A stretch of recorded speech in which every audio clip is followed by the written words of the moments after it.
ሮ ጥሬ ዕቃ መላክ አለ። እዛች ጥሬ ዕቃ ላይ ደግሞ ቫልዩ አድ ማድረግ ሌላ ነገር ነው።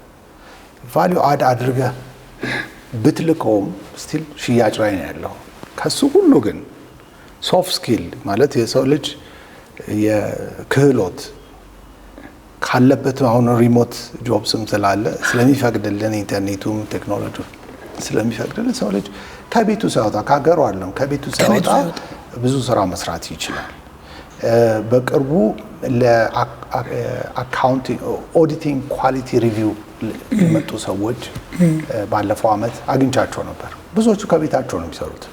ኤሲሲ ኳሊፋይድ የሆኑ በኦዲቲንግ ላይ ራሳቸውን በደንብ ክህሎት ያሳደጉ ሰዎች ናቸው። እንዴት ነው ስራችሁ ምን ይመስላል አልኳቸውና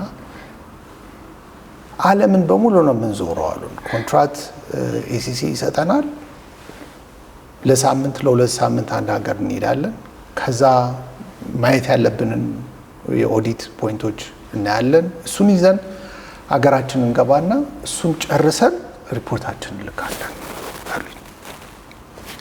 እኔ የሆነ የድሪም ስራ ነው የሚመስለው። በቃ አንድ ሰው ህልም ነው የፈለግከው ሀገር የተለያየ ሀገር ትራቭል እያረግ ለተወሰነ ጊዜ ቆይተ ከተለያዩ ፈርሞች ጋር ትልቅ ፈርሞች ባለሙያዎች ጋር ተገናኝተ አውርተ ስራህን ሰርተ ተመለሰ። ከዛ ብዙውን ስራህን ደግሞ ቤትህ በራስህ ምቾት ውስጥ ሆነ ሪቪው አድርገህ ጨርሰህ ነው የምታቀርበው።